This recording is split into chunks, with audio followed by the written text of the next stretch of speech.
बिस्मिल्लाहिर्रहमानिर्रहीम। अस्सलामुअलैकुम। शेफ़ उज़्मा की किचन देसी पकवान में खुशामदीद। आज इस वीडियो में हम बनाएंगे बहुत ही मज़ेदार और हेल्दी सेब का मुरब्बा। आप इसको घर में इजीली बना सकते हैं। बड़े और बच्चे सब बहुत शौक़ से खाते हैं। ये ताकत का ख़जाना है। एक तरीके से आप सेब को महफूज भी कर सकते हैं। लॉन्ग टाइम के लिए आप इसको बनाकर 2 से 3 माह तक यूज़ कर सकते हैं। तो चलिए देखते हैं सेब का मुरब्बा बनाने के लिए हमें किन किन इंग्रेडिएंट्स की ज़रूरत है। गोल्डन सेब हमने यहाँ पर लिए हैं तकरीबन 3 किलो और इनका हमने छिलका अच्छे तरीके से उतार लिए। यहाँ पर आपने ख्याल रखना है कि आपने ख़राब सेब बिल्कुल नहीं लेना और इनको हमने उतार कर इसके आप देख सकते हैं जिस हद तक सफाई हो सकती है हमने छुरी की मदद से इसकी सफाई की है। और इसको साफ़ करने के बाद हमने एक खुले से बर्तन में इसको डाल दिया है पानी में और साथ ही हमने इसमें हाफ़ टी स्पून नमक डाल दिए, जिसकी वजह से ये अपने कलर में बरकरार रहेंगे, अपना कलर चेंज नहीं करेंगे। चीनी 1 किलो, 6 अदद इलायची, जर्दे का कलर, लेमन।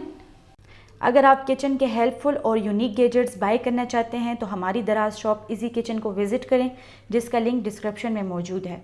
तो चलिए रेसिपी बनाना स्टार्ट करते हैं। यहाँ पर हमने एक खुला सा बर्तन लिया है और उसमें हमने पानी लिए।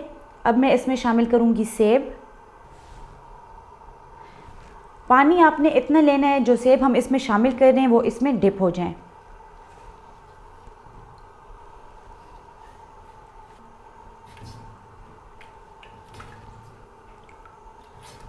सेब को हमने पानी में शामिल कर लिया है। अब इसको जब बॉयल आ जाएगा तो हम इसको फिक्स 10 मिनट देंगे, उससे ज़्यादा हम इसको नहीं देंगे।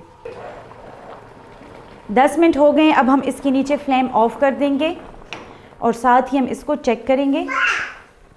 ये आप देख सकते हैं सॉफ्ट हो गया। जितना सॉफ्ट हमें चाहिए था उतना ही हो गया। इसको आपने 10 मिनट से ज़्यादा टाइम नहीं देना।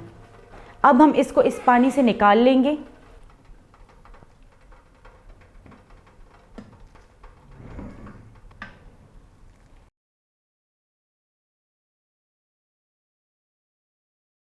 सेब हमने पानी से निकाल के अलग रख दिए। ये पानी हम ज़ाया नहीं करेंगे। जो चाशनी हम बनाएंगे उसमें हम इस पानी को यूज़ करेंगे। मुरब्बा बनाने के लिए हमने यहाँ पर लिया है एक बड़ा सा पॉट। इसमें हम शामिल करेंगे 1 लीटर के करीब पानी। ये वही पानी है जिसमें हमने सेब को बॉईल किया था। पानी शामिल करने के बाद अब हम इसमें शामिल करेंगे 1 किलो चीनी। पानी हमने यहाँ पर 1 लीटर लिया है और उसमें हम 1 किलो चीनी शामिल कर रहे हैं। चूल्हे को हमने इसके नीचे तेज़ लगाया हुआ है ताकि इसको बॉयल आ जाए। जब इसको बॉयल आ जाएगा तो हम चम्मच हिलाते रहेंगे ताकि चीनी इसमें मिक्स हो जाए। इसकी हमने चाश नहीं बनानी। जैसे ही इसमें चीनी मिक्स हो जाएगी तो हम इसमें सेब शामिल कर लेंगे। चीनी पानी में अच्छी तरीके से मेल्ट हो चुकी है। अब हम इसमें शामिल करेंगे 7 से 8 अदद इलायची। इलायची को हमने पीस कर इसमें शामिल कर लेना है। आप चाहें तो इसके छिलके रिमूव कर सकते हैं। इलायची के बाद हम इसमें शामिल करेंगे लेमन जूस। 2 टेबलस्पून हम इसमें शामिल करेंगे लेमन जूस। इससे ये होगा कि आप मुरब्बा जो बनाकर इसको आप रखेंगे 2 से 3 माह तक, ये बिल्कुल भी ख़राब नहीं होगा। लेमन जूस के साथ ये बिल्कुल महफूज रहेगा। अब हम इसमें शामिल करेंगे जर्दे का रंग 1/4 टेबलस्पून। ये ऑप्शनल है, अगर आप चाहें तो स्किप भी कर सकते हैं। वैसे मुरब्बे का जो ये कलर है ये बहुत ही अच्छा लगता है।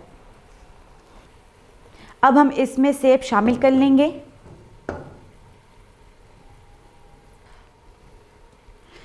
सेब को हम इस पॉइंट पर इसलिए शामिल कर रहे हैं ताकि चाश तैयार होने तक सेब इसमें अच्छे तरीके से पक जाएं और मुरब्बे का जितना फ्लेवर है वो सब सेब में आ जाए।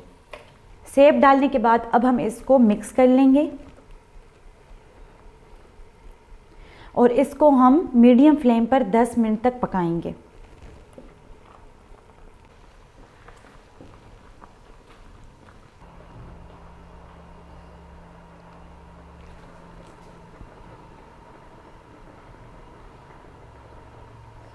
थर्टी मिनट हो गए। हमने इसको मीडियम टू लो फ्लेम पर पकाया है। अब हम इसके नीचे चूल्हा बंद कर लेंगे।